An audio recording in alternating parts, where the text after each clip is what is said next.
Good morning mga first! Today we are back for another house turnover po ng client namin. Today po i-meet natin yung AIF ng client namin from KSE. So si client po ay nag-request na i-meet namin or samahan namin daw si AIF niya sa turnover. So actually meron tayong turnover team na sila po talaga yung standard na magga-guide sa mga clients during turnover. Pero ayun nga, sasamahan po natin si AIF. And mamaya ipapakita ko rin po sa inyo kung ano yung mga dapat natin tignan during house inspection. So kwento ko lang po, bali si client ay na-meet namin online. So actually lahat ng from inquiry to reservation to down payment, completion ng requirements, loan application tsaka loan approval to hanggang ngayon na sasamahan namin yung AIF niya sa turnover. Lahat po ng communication namin and transaction namin is online lang. So we've never met in person and majority po ng clients namin are ganun din, online lang namin kausap. Pero dahil nga po nakita nila yung consistency and yung hands-on service namin throughout the buying process, so dun po napapalagay yung loob ng mga clients namin, especially yung mga OFW clients na wala talaga silang way to go back sa Philippines para i-meet yung agent nila in person. So, yeah, kasama ko po si Sir JP. Ayan, papunta po tayo sa First Park Homes Gentry. And alam nyo ba guys, yung client na to, nakuha nila yung unit nila sa Gentry. LOI or introductory price talaga yung unit nila. As in, pagka-launch ni First Gentry, isa sila sa mga unang clients na nakakuha ng units. And ngayon po, October 2024, magta-turnover na po sila. So congratulations po in advance, Miss Jeremy. On the way na kami ngayon to pick up si client sa SM Bacoor. And yun, see you later po mga ka-first. A few moments later.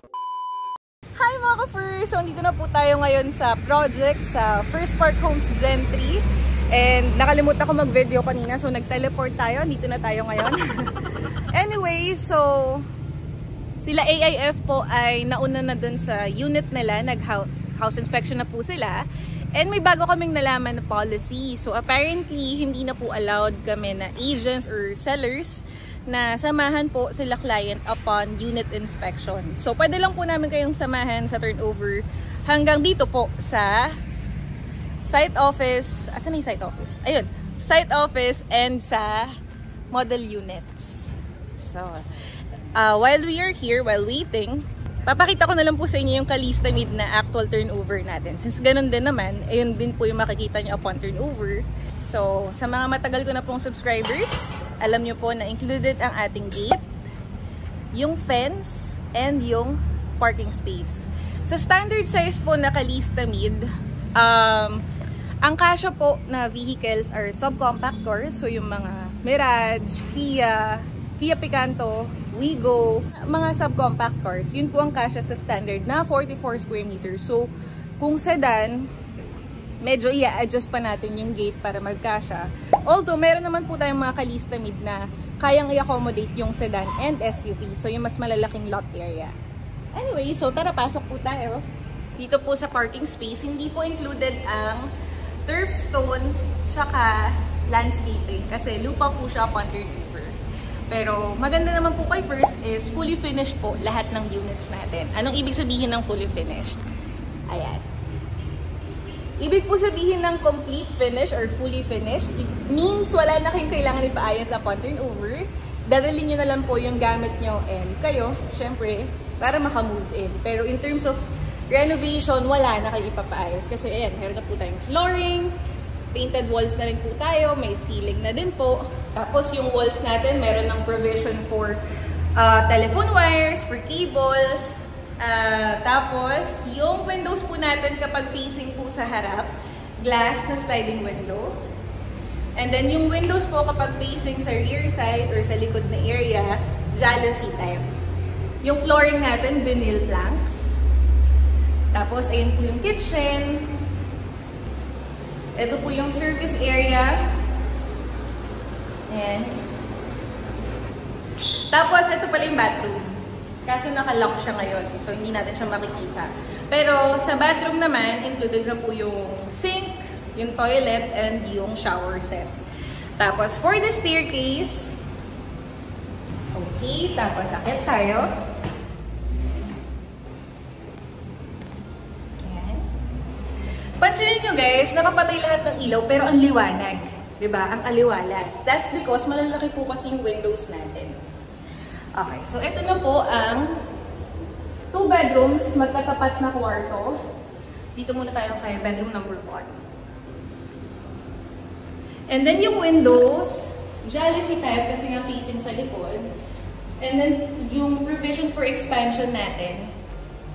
Yan, pwede nyo siyang gawing kwarto or additional bathroom pag kailangan nyo ng extra space in the future.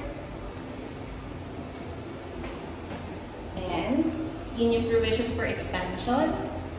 Tapos, may kasama na rin pong bedroom doors. And then, yung partition po natin ay lightweight na material, drywall. And then, si master's bedroom. Yung harap nito, you can use this for expansion as well, yung taas ng parking space. Pwede kayo mag-add ng additional room, kwarto, or balcony. So, parang ganito guys. Diba? Wait, ayan. So, yun po ang ating quick house tour. Kung gusto niyo po ng expansion layout, message nyo lang po ako. I can send it to you. Pwede po ako mag-send ng copy, whether Calista Meet or Calista End or Una Single Attached. May copy po tayo ng expansion layout. Yun. So, while waiting kala client, kung may maisip ako na topic, itutuloy ko po yung video.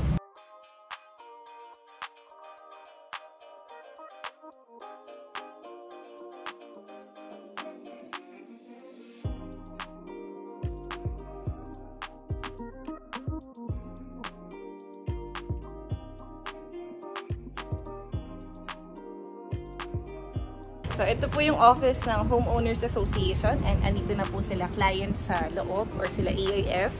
So, waiting na lang po kami kay Sir CJ para sa turnover orientation. Ayan po sila, ma'am. Hi, sir.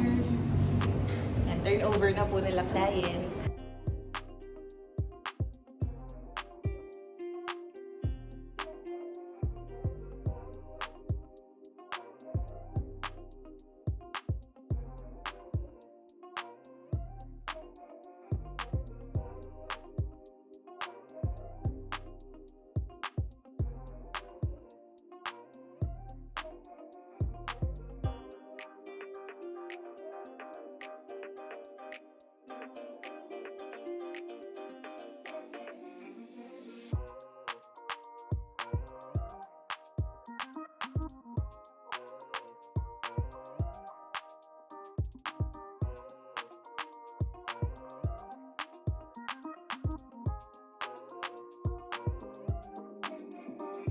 Congratulations po sa unit natin.